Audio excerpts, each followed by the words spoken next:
시간 다음 곡 찬양 들을 때에 주 은혜로 우리가 이 자리에 나왔음을 고백하면서 찬양 드렸으면 좋겠습니다. 다 같이 주를 위한 이곳에 찬양 드리겠습니다.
같이 자리에서 일어나셔서 예배합니다. 찬양 드리겠습니다.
지금부터 SFC 강령과 신가 제창을 인도하겠습니다.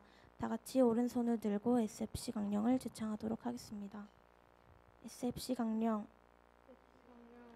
우리는 전통적 웨스터민스터 신앙고백서 및 태소교리 문답을 우리의 신조로 한다. 우리는 개혁주의 신앙과 생활을 확립하여 세상의 빛과 소금이 됨을 우리의 목적으로 한다. 우리의 사명은 다음과 같다. 개혁주의 신앙의 대한교회 건설과 국가와 학원의 복음화. 개혁주의 신앙의 세계교회 건설과 세계의 복음화. 우리의 생활 원리는 다음과 같다. 하나님 중심, 성경 중심, 교회 중심. 이어서 학신가 제창하도록 하겠습니다.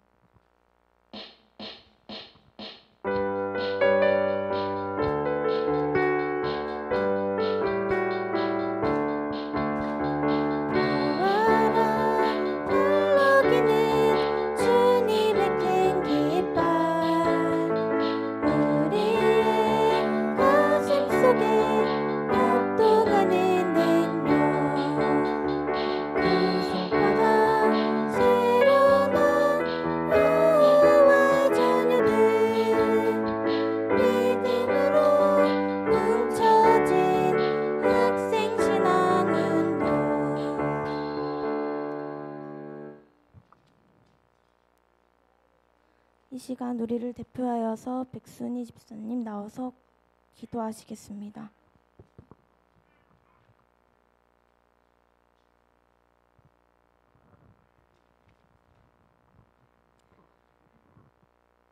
함께 기도하겠습니다. 손 모으시고. 참으로 이곳에 모인 우리 모두를 지극하게 사랑하시는 하나님께 다시 한번 찬양과 경배를 올려드립니다. 사랑하는 주님, 특별히 오늘 주님을 기억하며 주님을 사랑하는 마음으로 이곳에 나온 아버지, 이 모든 아버지 주님, 여기 모인 분들에게 주님께서 다시 한번 이 시간에 성령으로 충만하게 기름 부어 주시옵소서. 그래야 오늘 이 시간에 우리의 마음들이 주의 성령으로 말미암아 다시 한번 하나님의 말씀을 사모하며 예배를 사모하는 기쁜 아버지 마음들이 모두 될 수 있도록 주님 은혜 베풀어 주시옵소서. 특별히 아버지 우리 친구들이 일주일 동안 집에서 생활하는 동안에도 참으로 늘 하나님을 사모하는 마음을 부어주시고 또 말씀이 무엇이지 하며 늘 그 말씀을 궁금해하며 말씀을 또 배운 말씀을 기억하려고 애쓰는 우리 친구들의 일주일간의 삶 될 수 있도록 주님 붙들어 주시옵소서. 특별히 오늘도 사랑하는 목사님께서 귀한 말씀을 일주일 동안 준비하시고 이 시간 저희들에게 들려주실 때에 참으로 하나님 성령으로 목사님을 충만하게 하여 주셔서 말씀이 우리의 아버지 하나님이여 주님 마음속에 참으로 큰 은혜로 아버지 우리가 받아들일 수 있도록 이 시간 은혜 베풀어 주시옵소서.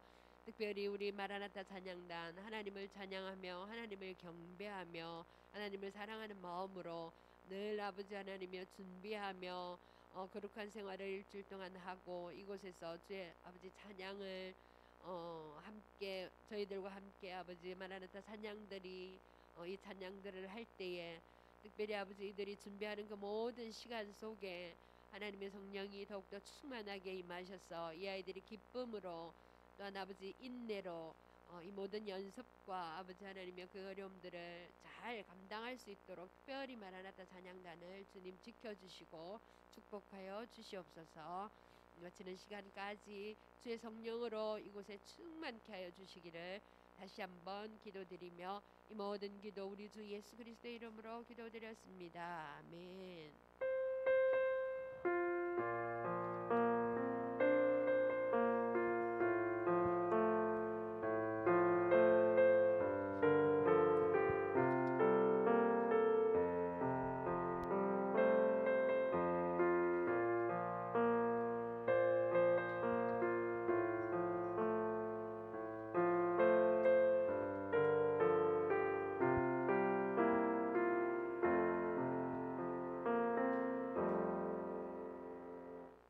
친구들 반갑습니다. 네, 한 일주일 잘 지냈어요? 우리 초등학생들 별로 안 지낸 것 같은데 대답도 없고. 잘 지냈어요? 네. 예. 그렇게 열렬하게 반응을 해주셔야 돼요. 자, 오늘 우리 백순혜 선생님 기도하실 때에 오늘 설교 제목을 다 말씀해 주셨어요. 성령 충만. 예. 참 은혜스러운 기도였습니다. 하나님께서 우리 모두에게 정말 필요한 게 성령 충만이에요. 그래서 오늘 우리가 이 시간에 말씀을 나눠볼 제목이 바로 성령 충만이라는 제목입니다. 이 제목을 왜 정했을까? 오늘 우리가 말씀을 살피면서 한번 되새겨 봅시다. 사도행전 6장 8절에서 15절 말씀을 한번 찾아볼게요. 사도행전 6장 8절에서 15절 말씀. 좀 긴데요. 제가 한 절 읽고 여러분들 한 절 읽고 같이 함께 말씀을 읽도록 하겠습니다. 자, 천천히 다 찾을 때까지 기다려 줄게요.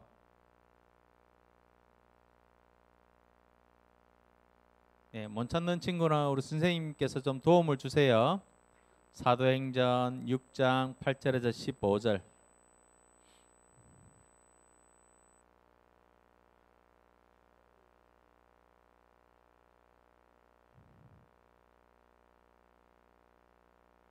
예, 사도행전. 다 찾았어요? 자, 읽기 전에 사도행전을 다른 말로 부르는 것도 있어요.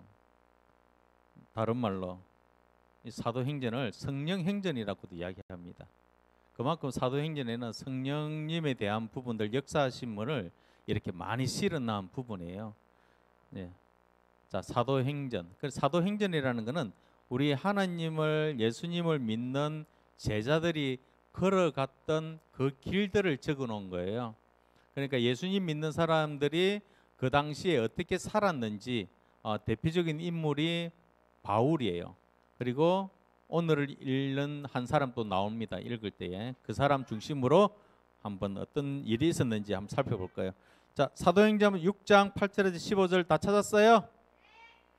네, 아직 안 찾은 친구 있죠? 네, 저 뒤에 한 친구 있는데 다 찾을 때 기다려 줍시다.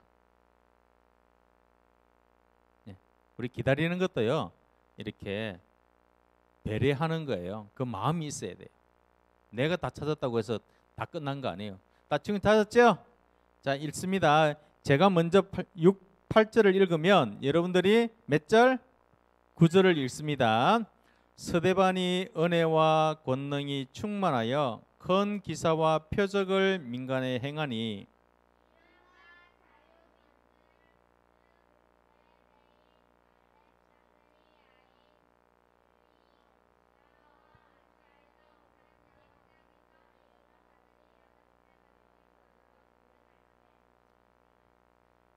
스데반이 지혜와 성령으로 말함을 그들이 능히 당하지 못하여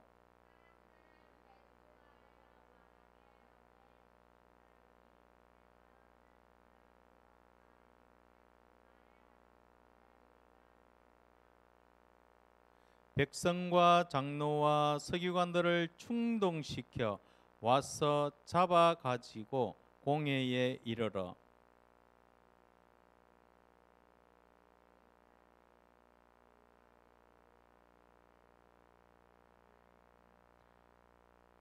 그의 말에 이 나사렛 예수가 이곳을 헐고 또 모세가 우리에게 전하여 준 규례를 고치겠다 함을 우리가 들었노라 하거늘 앉은 사람들이 다 스데반을 주목하여 보니 그 얼굴이 천사의 얼굴과 같더라. 아멘. 예. 자, 여기에 보면 자, 앞을 볼게요. 앞을 볼게요. 좀 선명하죠? 이제 지난주에 이 프로젝터도 위치를 옮기고요. 많은 걸 조정을 해놨어요. 이제 좀 선명할 거예요. 자, 앞을 보세요. 이 사도행전은 아까도 말씀드린 것처럼 예수님을 믿는 사람들이 걸어갔던 그 길들을 적어 놓은 거예요. 그래서 예수님을 믿는 사람들, 그 특히 제자들을 뭐라고 하냐면 사도라고 이야기를 합니다. 물론 사도 바울, 사도 베드로 뭐 이렇게 이야기를 하잖아요, 그죠? 그래서 그들이 걸어갔던 길을 적어놓은 게 사도행전입니다. 자, 8절에 보면 누가 등장해요? 예, 서대반이라고 하는 사람이 등장을 합니다. 이 서대반은 직분이 집사님이에요. 집사님. 예, 집사님. 그 당시의 집사와 지금의 집사는 좀 달라요. 네, 어쨌든 그 당시의 직분이 집사인 이 서대반이 뭘 하고 있느냐 보면 은혜와 권능이 충만하여라고 표현했어요. 충만이라고 하는 이 단어는요, 그냥 우리가 컵에 물을 부었을 때에 이렇게 가득 담긴 그 부분이 아니고 한 방울만 더 넣으면 거기에 있는 물이 넘쳐 흘릴 버릴 정도, 이제 그까지가 충만이라는 단어를 씁니다. 그러니까 채워도 이제 더 이상 채워지지 않는 단계, 그게 바로 충만이에요. 조금만 더 부으면 이제 흘러내릴 정도. 그러니까 꽉 찬 상태를 바로 충만이라고 이야기를 합니다. 그 뭐가 충만되어 있느냐? 이 스데반이라는 사람이 은혜와 권능이 충만되어 있대요. 그 은혜와 권능, 이 은혜는 무슨 은혜일까? 하나님의 은혜예요. 하나님께서 이 스데반을 꽉 잡고 있는 게 충만하다는 거예요. 가득 차 있다는 거예요. 권능이라는 건 뭐냐면 하나님의 권능이 이 스데반과 함께하고 있다는 거예요. 충만하고 있다라는 거예요. 그래서 어떤 일이 일어났느냐? 뒤에 보니까 큰 기사와 표적을 민간에 행하니라고 됐어요.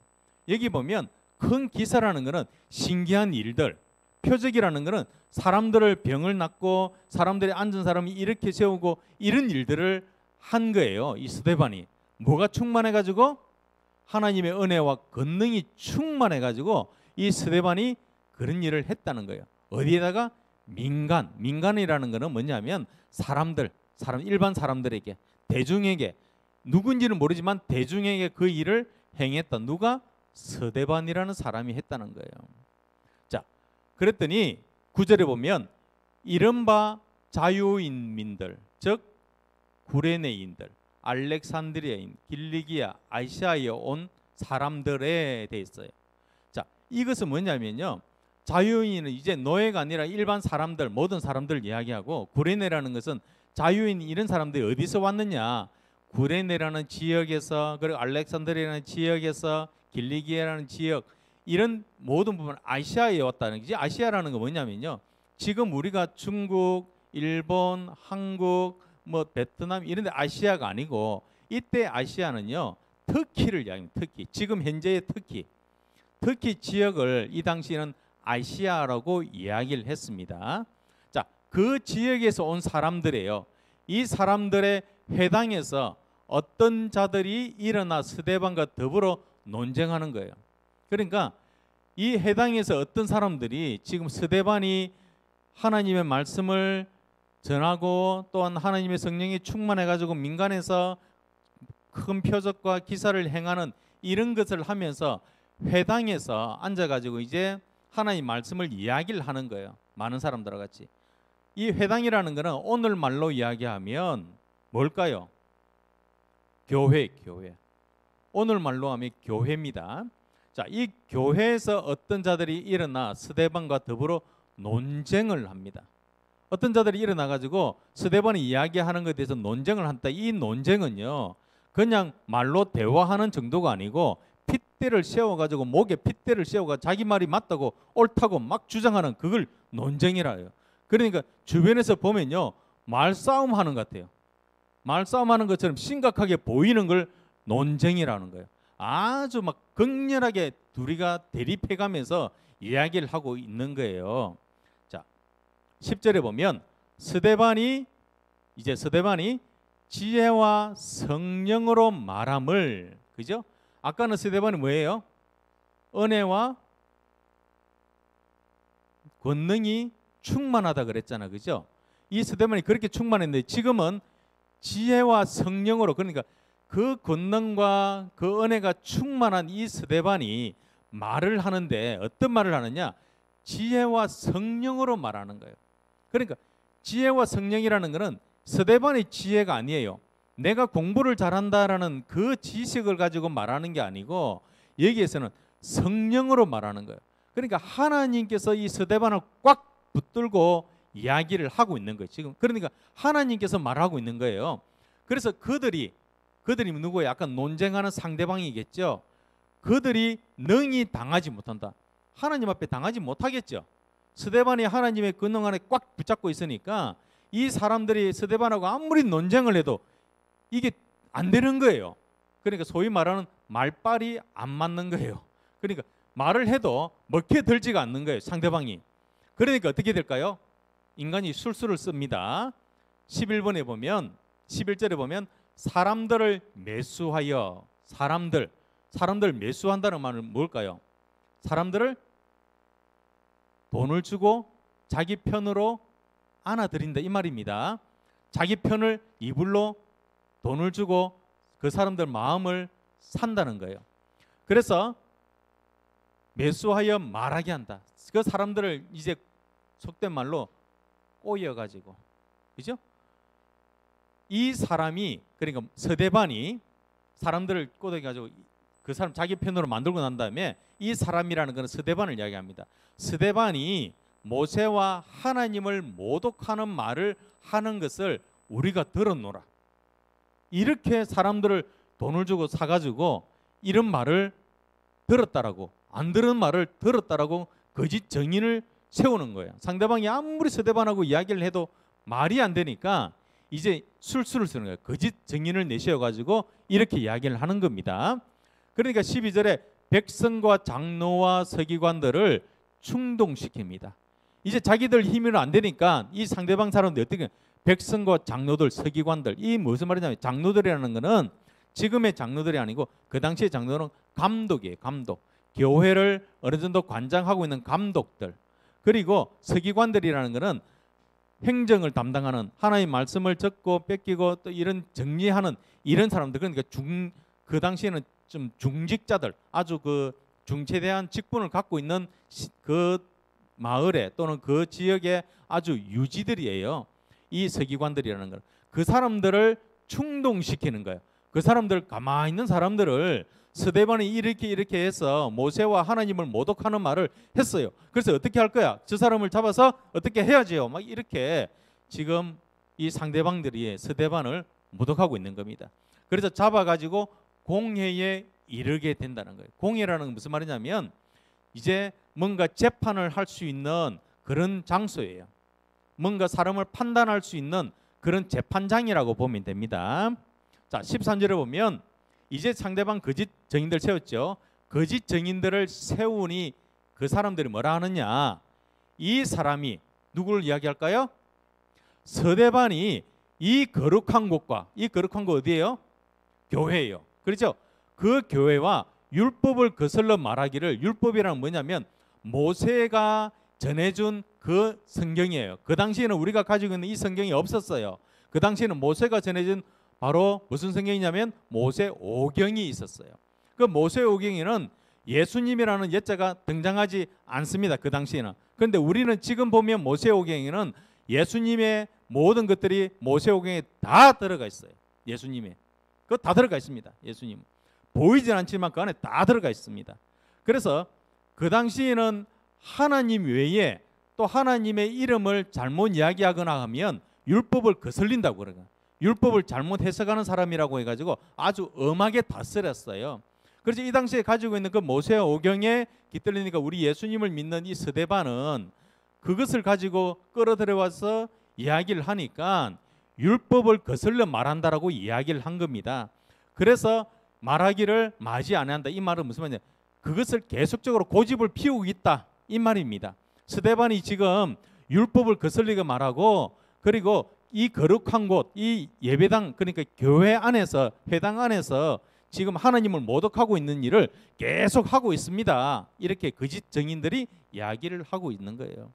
14절에 보면 그의 말에 무슨 말일까요? 그 사람들 말에 이 나사렛 예수가 이곳을, 그래 그의 말이라는 건 스데반이 말입니다. 스데반이 이 나사렛 예수가, 그러니까 나사렛 전해주는 그 예수님이 이곳을 하는 것은 회당이라는 이야기합니다. 이곳을 헐고 또 모세가 우리에게 전해준 규례를 고치겠다 함을 우리가 들었다. 그러니까 이 말은 어떻게 보면 그렇게 비춰질 수도 있습니다. 그러나 액면 그대로 그들은 바라본 거예요. 그러니까 회당이라는 것은 그 당시에 지어진 교회, 그것을 헐어버린다는 이야기예요. 그러니까 눈앞에서 그것을 헐어버린다고 하니까 아주 나쁘게 볼 수 있겠죠.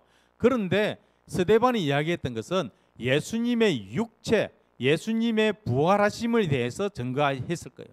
예수님이 살아서 있는 그 몸이 바로 교회고, 그것이 무너져서 3일 만에 다시 부활했다. 그러니까 예수님이 죽었었던 그 예수님이 다시금 회복해서 살아나셨다라는 것에 대해서 스데반은 그들에게 증거했을 거예요. 그런데 그들은 그걸 곡해 들은 겁니다. 잘못 들은 거예요. 그래서 우리에게 전해준 그 준 규례를 고치겠다. 모세가 전해준 모든 것들도 이제는 다 없는 걸로 변명하는 것처럼 이야기를 하고 있다. 누가? 스데반이 그러고 있다 하는 거예요. 공회 중에 앉은 사람들이, 아까 공회가 뭐라 그랬어요? 재판하고자 하는 그곳이라는 거죠. 그곳에 앉은 사람들이 다 스데반을 주목하여 보니, 스데반을 앉혀놓고 사람들이 다 스데반 얼굴을 봅니다. 그랬더니 스데반 얼굴이 어떻게 됐다고요? 천사의 얼굴과 같더라. 여러분 보세요. 한 사람이 중앙에 앉아 있고 다른 사람이 다 그 사람의 이야기했던 걸 잘못됐다 그러고 그 사람이 잘못 전해준 것에 대해서 막 비난을 하고 이렇게 나쁜 말을 하고 하는데, 그러면 어떻게, 우리 같으면 아니라고 이야기를 하고, 그죠? 막 이렇게 언성 높이고 이야기할 수도 있잖아요, 그죠? 그런데 스데반은 가만히 앉아서 그 얼굴을 쳐다보니까 어떤 얼굴? 천사의 얼굴처럼. 이 사람들이 천사를 봤을까요? 천사의 얼굴을 봤을까요? 안 봤지만 자기들의 천사가 아름다운 것이라는 건 알고는 있어요. 그 얼굴과 같이 아름답게, 그러니까 이거는 그냥 비유하는 거예요.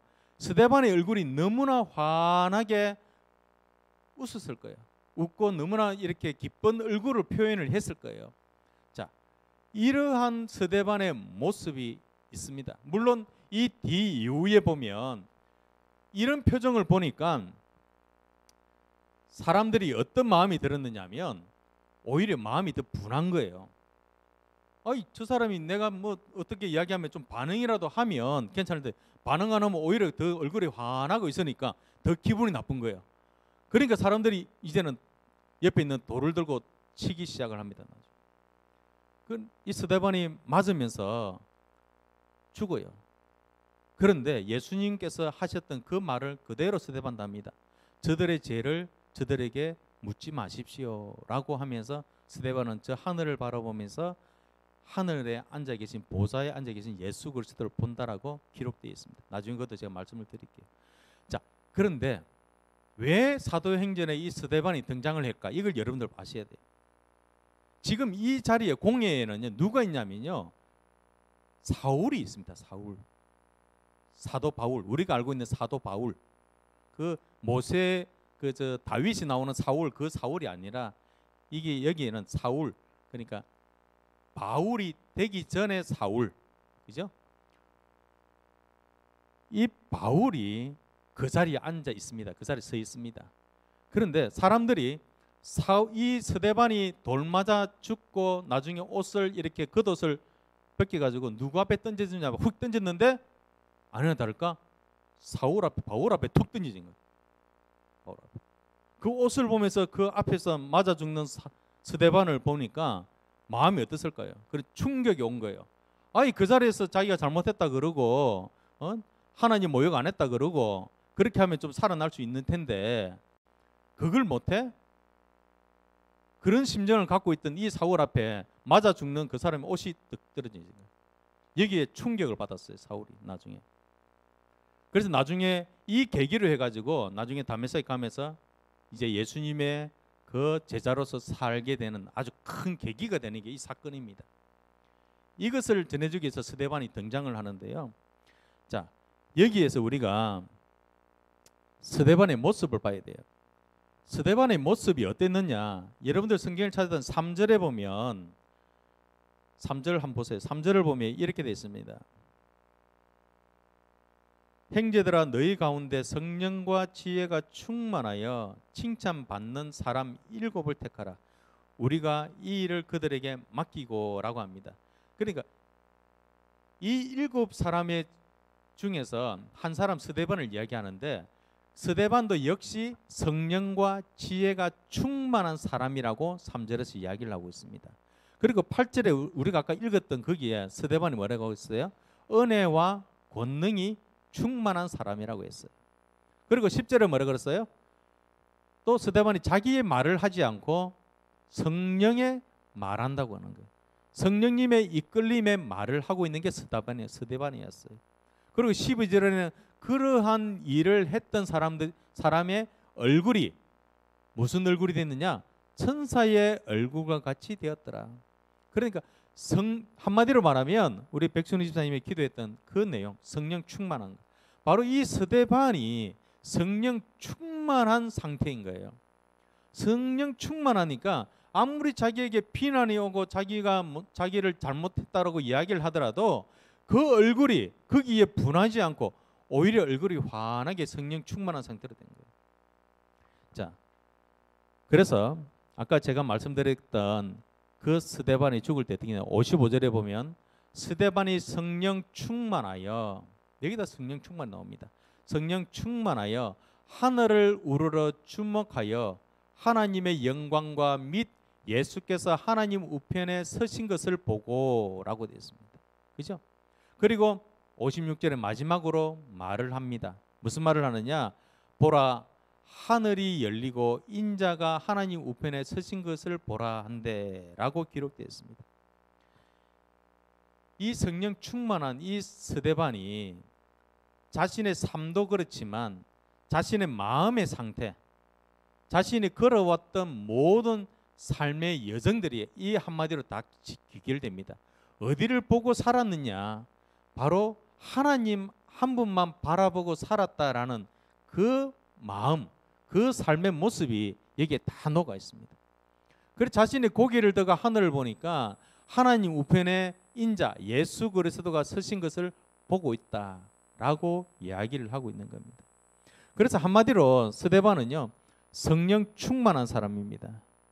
그래서 이 성령 충만하다는 것은요, 스데반처럼 그러한 삶을 사는 것도 성령 충만이지만 우리가 바라봤을 때 성령 충만은 오늘날 우리에게는 돌을 던질 사람도 없고요, 우리에게 뭔가 모욕을 하는 사람들도 없을 거예요. 예수 믿는다고, 기독교인이라고 그렇게 모질게 하는 사람 요즘 잘 없을 거예요. 그러나 지금의 성령 충만은 무엇을 이야기를 할까요? 갈라디아서 5장 22절과 23절에 성령 충만에 대한 부분을 설명을 해놨어요. 여기에 보면 성령 충만한 사람들이 삶의 모습에서 일상에서 나타나는 그 모양이 있습니다. 여러분들 SFC 주보의 앞에 표지에 그걸 그려놨어요. 거기에 보면 9가지 열매가 맺힌다고 그러는 거예요. 이게 9가지 열매는 무슨 말이냐면 예수 그리스도를 믿는 사람의 그 삶의 모양에는, 그 삶의 모습에는 이러한 열매가 맺힌다는 거예요. 우리가 한번 읽어볼까요? 초등부 친구들 다 같이 읽어봅니다. 시작.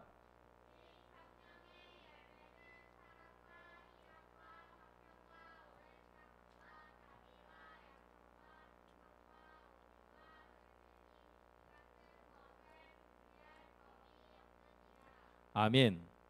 자, 여러분 바로 성령의 열매 9가지 열매, 그죠? 성령의 9가지 열매, 이 모든 것들이 우리에게 나타나기 위해서 내가 남을 사랑하는 것, 나보다도 남을 더 사랑할 수 있는 마음은요, 우리 스스로 잘 나타나지 않아요. 예수님께서 우리를 사랑하신 것은 자신의 몸보다도 자신보다도 더 우리를 사랑하셨기 때문에 우리를 위해서 십자가에 돌아가셨어요. 그 사랑이 있기 때문에 우리 역시도 남을 사랑할 수가 있습니다. 사랑을 안 해서 그렇지 사랑할 수가 있습니다.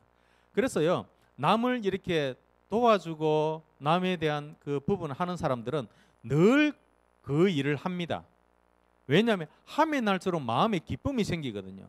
남을 선행을 하고 남을 이렇게 구제하고 어떻게 우리 연말에 보면 TV에 보면 이름 없는 사람이 어느 동사무소 앞에 우체통 옆에 봉투를 두고 갔다.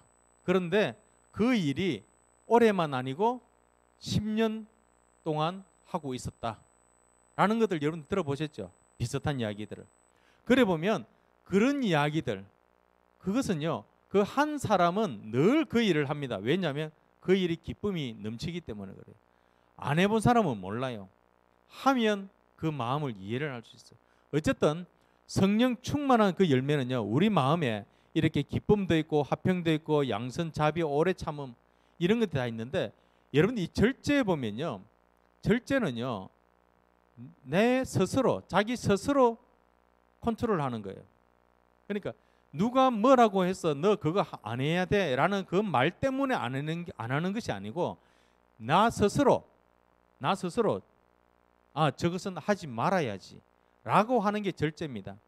그래서 엄마가 너 오락 컴퓨터 앞에서 오락하는 거 안 하는 게 좋을 것 같아 라고 하는 그 말 때문에 내가 안 하는 것이 아니고 나는 이제 저것을 안 하는 것이 나에게 바른 것이야.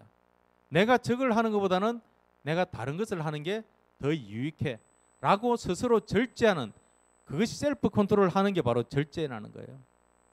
자, 충성도 마찬가지예요. 충성도.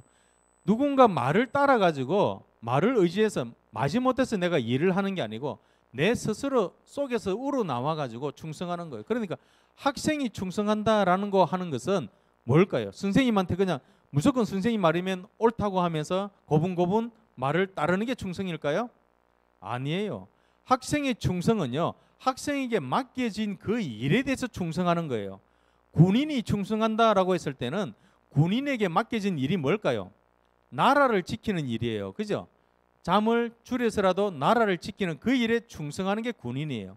학생이 충성한다라고 했을 때는 학생에게 맡겨진 그 일들을 충성하는 거예요. 곧 학생이 맡겨진 일이 뭘까요? 공부하는 거죠. 학생이 밖에 나서 일하는 걸까요? 아니에요. 학생에게 맡겨진 일은요, 공부하는 거예요. 스터디하는 거예요. 그것을 열심히 하는 게 충성하는 겁니다. 하나님의 교회에 나와서 열심히 봉사하고 열심히 예배드리고 열심히 찬양하고 하지만 학생의 본분을 지키지 않고 공부 열심히 안 하는 친구 뭘까요? 뭔가 자기의 모습이 뭔가 다르죠. 그렇게 되면 안 되는 거예요. 하나님의 몸된 교회에 충성하고 하나님 몸된 교회 예배 잘 드리고 찬양 잘 드리는 친구는요, 일상 가운데서도 공부 열심히 해야 되는 거예요. 왜냐? 그런 친구들이 다른 옆에 있는 친구들에게 다가가서 야, 오늘 우리 교회에서 새신자들 초청해가 잔치를 하는데 내가 너를 초대할게. 너와 같이 교회 갔으면 좋겠다 라고 말을 했을 때 그 친구가 평소에 이 친구 하는 행동을 봐서 야, 내가 교회 가면 니처럼 될까 싶어서 내 교회 못 가겠어. 이렇게 되면 되겠어요? 안 되겠죠. 그래? 정말 나 그래 교회 한번 갈게. 네가 평소에 하는 거 보니까 정말 네가 교회 가서 그런 행동 또 그런 이야기들 그런 열심을 보였구나. 나도 네처럼 그렇게 되기 위해서 나도 네가 말하는 교회 갈게. 이렇게 돼야죠. 그렇게 되기 위해서는 우리의 삶의 모습이 여러분 어떻게 될까요? 기도 생활, 말씀, 이런 예배 이런 것들이 충만하게 되는 것처럼 우리 일상 가운데서도요 열심히 해야 돼요. 성령의 9가지 열매가 맺힌다는 건요 그냥 되는 게 아니에요. 말씀을 열심히 읽고 기도 열심히 하고 예배 자리에 꼭 나와서 앉아 있는다고 해서 되는 게 아니고 그 말씀이 내 귀에 들릴 뿐만 아니라 내 마음에 새겨지도록 내가 그것을 실천할 수 있도록 인내해야 돼요. 열매가 맺힐 수 있도록 농부가 땅을 갈고 씨앗을 뿌리고 이런 모종을 심고 하고 가만히 놔두면 될까요? 아니에요. 열매 맺을 때까지 그걸 관리해야 돼요. 땀을 흘리는 수고가 있어야 돼요. 그래야 고추도 따고 감자도 캐고 고구마도 캐고 여러 가지 할 수 있는 거예요. 그런 인내가 필요한 거예요. 그럴 때에 우리에게 어떤 게 있느냐면 만족감이 있습니다. 우리에게 평안이 있어요. 바로 우리의 삶에 성령 충만함의 이 삶은요, 바로 이 만족감과 평안이 항상 깃들고 있습니다. 스데반의 얼굴에 천사같이 환하게 일어났다. 돌을 맞으면서도 하늘을 바라보면서 하나님 우편에 예수 그리스도의 모습을 보고 있다. 이건요, 그 마음에 평안함이 깃들어 있을 때에 나타나는 거예요. 그 마음에 억울하고 그 마음에 죄스러운 마음이 있다면 나타날까요? 얼굴이 찌그러지고 할 거 아니에요. 그런데 이 스데반은 마음에는 평안함이 깃든 거예요. 평안함, 만족함이 있는 거예요. 우리도 마찬가지예요. 말씀과 예배와 이 찬양, 마라나다 찬양다 찬양하면서 같이 찬양하고 마음에 기쁨이 있으면요, 이 기쁨을 우리의 삶의 현장에 고스란히 접목을 시켜야 돼요. 그래야만 우리가 성령 충만한 삶의 모습으로 살아갈 수 있습니다. 자, 여러분들이 오늘 말씀 들은 것처럼 우리 일상 가운데에서 정말 성령 충만한 이 삶을 살기 위해서 내가 그동안에 무엇을 붙들고 있었는지, 내가 예배의 소중함을 내가 정말 간직하고 있었는지, 아니면 내가 공부할 때에 하기 전에 하나님 앞에 기도하고 내가 공부했는지, 그냥 내 머리를 의지하고 아니면 내 참고서를 의지하고 그래서 내가 공부를 했는지, 만약에 그렇다면 이 시간 이제 내가 앞으로 공부할 때에 하나님께서 지혜를 주십니다. 하나님께서 지혜를 주셔야만 내가 공부할 수 있습니다. 라는 그 고백을 기도하면서 내가 공부하겠습니다. 하나님, 나를 지켜주십시오. 그리고 예배 자리에 나왔어도 내가 그냥 엄마가 가라니까 가고 한 것이 아니라 하나님께서 나를 부르심에 내가 응답하고 하나님께서 나에게 주시는 말씀을 내가 듣기 위해서 내가 나왔습니다. 라는 그 마음을 내가 간직할 수 있도록 이 시간 우리가 기도하기를 원합니다. 그래서 내가 지금까지 잘못됐던 우리의 모습이 있다면 하나님, 내 마음에 또 내 모습에 그 모습들을 제거해 주시고 온전히 내가 성령의 열매를 맺을 수 있도록, 성령 충만한 모습 될 수 있도록, 이 스데반처럼 그러한 삶의 모습이 내 가운데도 있을 수 있도록 하나님 나와 함께 해 주십시오. 그래서 내가 내 가운데 만족함과 평안함이 남을 수 있도록 성령 하나님 함께 해달라고 이 시간 다 같이 우리 반주에 맞춰서 기도하겠습니다. 아버지 하나님 감사합니다. 하나님께서 이 시간에도 우리가 함께 해주시고 은혜를 베풀어 주심을 감사합니다. 성령 충만함의 그 삶의 모습을 이 시간에도 살폈습니다. 스데반의 그 모습을 바라보며 하나님께서 기뻐하시는 그 모습, 아버지 하나님 우리의 모습 가운데도 있기를 원합니다. 하나님 한 분만 바라보며 나아가는